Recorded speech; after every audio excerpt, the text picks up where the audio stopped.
நண்பர்களே, இன்னைக்கு உங்களை சந்திக்கிறது எனக்கு ரொம்ப சந்தோஷம். இந்த தளத்துக்கு நீங்க வந்ததுக்கு நன்றி. உங்களுக்காக ஆண்டவர் நிறைய விஷயங்களை வச்சிருக்கிறாருன்றத உங்ககிட்ட பகிர்ந்துக்க நான் விரும்புறேன். இன்னைக்கு உங்க கூட நான் பேச வேண்டிய விஷயத்துக்குள்ள போறதுக்கு முன்னாடி சில விஷயங்களை சொல்லிக்க விரும்புறேன். நீங்க ஜான் கிஃப்டா அப்படின்ற என்னோட இன்ஸ்டாகிராம், ஃபேஸ்புக், யூடியூப் மூலமா என்னை ஃபாலோ பண்ணி என்னோட பதிவுகளை நீங்க பெறலாம். தினமும் என்னோட பாட்காஸ்ட் நீங்க கேட்கலாம். ஆண்டவரோட கிருபையில அதெல்லாம் நல்ல கிரியை செய்து வர்றதை நான் பார்க்குறேன். நீங்களும் அதை தினமும் கேளுங்க. நிச்சயமா அது உங்களுக்கு ஒரு பெரிய ஆசீர்வாதமா இருக்கும்னு என்னால சொல்ல முடியும்.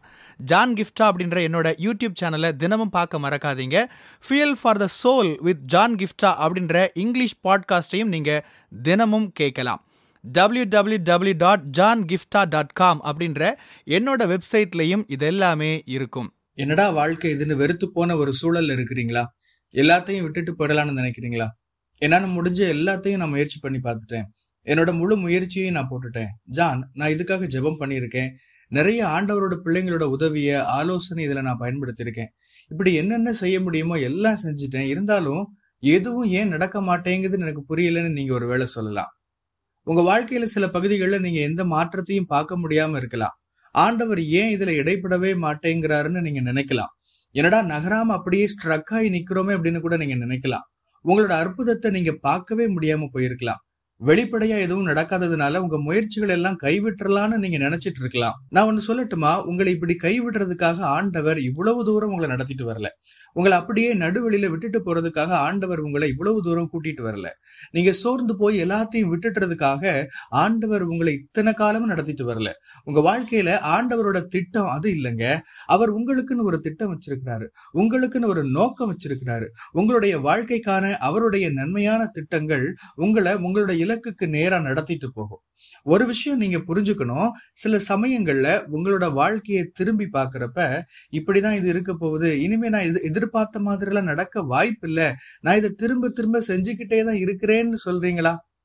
நான் கூட சில விஷயங்களை என் வாழ்க்கையில பல தடவை செஞ்சுட்டே தான் இருக்கிறேன்.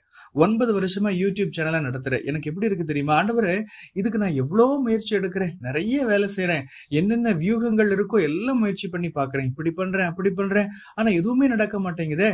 அதாவது என்னோட வீடியோக்கள் அடுத்த லெவலுக்கு போகவே மாட்டேங்குதே, அப்படியே நின்னுட்ட மாதிரி இருக்குது, எந்த வளர்ச்சியும் இருந்த மாதிரியே தெரியலையே. இப்படி நான் நினைச்ச மாதிரியே நீங்களும் கூட யோசிச்சுட்டு இருக்கலாம்.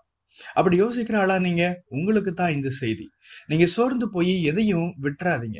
உங்களை உற்சாகப்படுத்துற ஒரு வார்த்தை தான் இது. ஆண்டவர் இன்னும் உங்க வாழ்க்கையில உங்களுக்காக ஒரு திட்டம் வச்சிருக்கிறாருன்னு உங்களுக்கு நான் நினைவுபடுத்த விரும்புறேன். எனக்கு ஒரு கதை நினைவுக்கு வருது. ஒரு மனுஷன் ஒரு அபாயகரமான கடல்வெளி பாதையை கடக்க விரும்பினானா. அதுல நிறைய சுறாக்கள் கிடந்தது. பொதுவா நிறைய பேர் அப்படி ஒரு சாகசம் பண்றதுக்கு விரும்புறது இல்ல. ஆனா அவர் அப்படி ஒரு சாகசம் பண்ண முயற்சி எடுத்து நீந்தி போக ஆரம்பிச்சாரு. 9 மணி நேரம் ஆச்சு. ஒரு அடர்த்தியான பனி அங்க திடீர்னு மூடிடுச்சு. அவரால் எதையும் பார்க்க முடியல. ஆனாலும் அவர் தொடர்ந்து நீந்தினாரு. 10, 11, 12, 13, 14, 15, 16ன்னு 21 மணி நேரங்கள் ஆயிடுச்சு. நீந்திக்கிட்டே இருக்கிறாரு. எந்த முன்னேற்றமும் இருந்த மாதிரி அவருக்கு தெரியல. அந்த பனி அடர்த்தியா இருந்தது. எங்க இருக்கிறோம்னு கூட அவருக்கு தெரியல. சரி விட்டுருவோம், இதுக்கு மேல முடியாதுன்னு அவர் முடிவு பண்ணிட்டாரு. அங்க அவர் கூடவே அவசர கால பாதுகாப்புக்கு வந்த படகுல அவர் ஏற முடிவு பண்ணாரு. ஏறிட்டார். அப்பதான் அவருக்கு தெரிஞ்சது, அவர் அடைய வேண்டிய கரை வெறும் 50 அடிகள் தூரத்துல தான் இருந்தது. வெறும் 50 அடி தூரத்துல இருந்த அந்த இலக்கை அவர் தவற விட்டதுனால உலகின் மிக ஆபத்தான அந்த கடல் பகுதியை கடந்த முதல் நபர் அப்படின்ற வரலாற்று சாதனைய அடைய முடியாம போயிருச்சு. இன்னைக்கு ஒருவேளை நீங்க உங்களோட முயற்சிகளை கைவிட்டலாம்னு நினைக்கிறீங்களா? நீங்க உங்க அற்புதத்துக்கு ஒரு 50 அடி தூரத்துல மட்டும் இருக்கிறீங்கன்னா எப்படி இருக்கும்? உங்களோட மாற்றத்துக்கு ஒரு 50 அடி தூரத்துல நீங்க இருந்தா எப்படி இருக்கும்? உங்க வாழ்க்கையில அடுத்த நிலைக்கு வெறும் 50 அடி தூரம் தான் இருக்குன்ற ஒரு சூழல் எப்படி இருக்கும்? ஆண்டவர் உங்க வாழ்க்கையில இடைபடுறதுக்கு இன்னும் 50 அடிகள் தூரம் தான் இருக்குன்ற சூழல் எப்படி இருக்கும்? அந்த மனுஷன் அடைய வேண்டிய இலக்கு வெறும் 50 அடிகள் தூரத்துல இருக்கிறப்ப தன்னோட முயற்சியை கைவிட்டதுனால ஒரு வரலாற்று சாதனையை அடைய முடியாம போயிருச்சு. அவர் அது வரைக்கும் பண்ண எல்லா முயற்சிகளும் வீணா போயிருச்சு. நீங்க உங்க முயற்சியை கைவிட்டுறாதீங்க. நீங்க கற்பனையே செஞ்சிட முடியாத அளவுக்கு நீங்க உங்களோட அற்புதத்துக்கு மிக நெருக்கமா இருந்தா எப்படி இருக்கும்? ஆமாங்க, நீங்க உங்க அற்புதத்துக்கு மிக பக்கத்துலதான் இருக்கிறீங்க. ஆனா என்ன, அந்த எவ்வளவு தூரம், அது எவ்வளவு தூரத்துல இருக்குது அப்படின்னு உங்களுக்கு தெரியல. ஒருவேளை அது கடினமானதா இருக்கலாம். முயற்சியை விட்டுலாமேன்னு உங்களுக்கு தோணலாம். ஆனா தொடர்ந்து முயற்சி பண்ணுங்கன்னு நான் உங்களுக்கு ஒரு சவால் கொடுக்கிறேன். ஏன்னா நீங்க எடுத்து வைக்கிற ஒவ்வொரு அடியும் உங்களை உங்க இலக்குக்கு நேரா நடத்திக்கிட்டு தான் போகுது. முயற்சியை கைவிட்டுறாதீங்க. நம்பிக்கையை இழந்துடாதீங்க. வேதத்துல ஆண்டவர் நமக்கு நிறைய உதாரணங்களை காட்டுறாரு. அதுல அற்புதம் பெற்ற பலர் உடனே கண்ணுமைக்கிற நேரத்துல பெறல. சிலர் மிக நீண்ட காலம் காத்திருக்க வேண்டி இருந்துச்சு. யோவான் 5ஆம் அதிகாரம் பாருங்க, 38 வருஷமா நடக்க முடியாத ஒரு மனுஷன் அங்க இருக்கிறான். அப்போஸ்தலருடைய நடவடிக்கைகள் புஸ்தகத்துல பாருங்க, 3ஆம் அதிகாரத்துல 40 வருஷமா நடக்க முடியாம இருந்த ஒரு முடவனை பார்க்கிறோம். ஒரு தலைமுறை அவன் நடக்கல.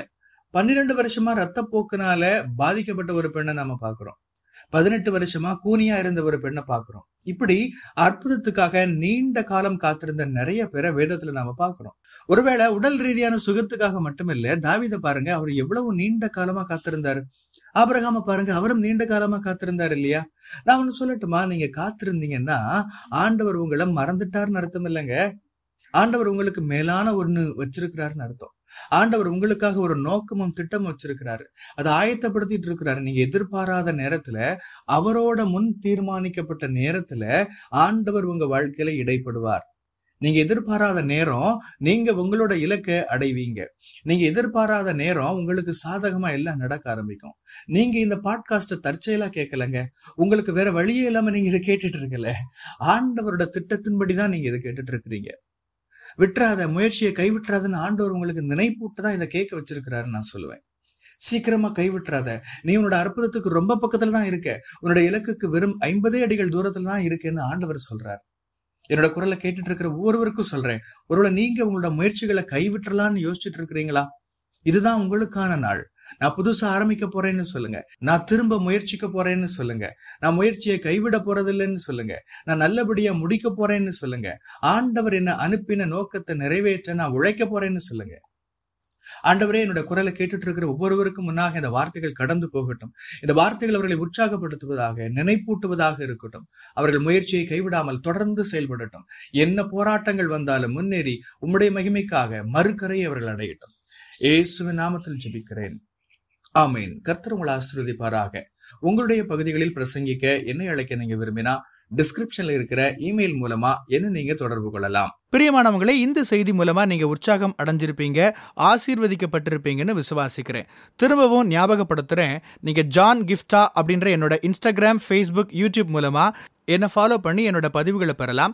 ஜான் கிஃப்டா அப்படின்ற என்னோட யூடியூப் சேனலை தினமும் பார்க்க மறக்காதீங்க. Fuel for the soul with John Gifta அப்படின்ற இங்கிலீஷ் பாட்காஸ்டையும் நீங்க தினமும் கேட்கலாம்.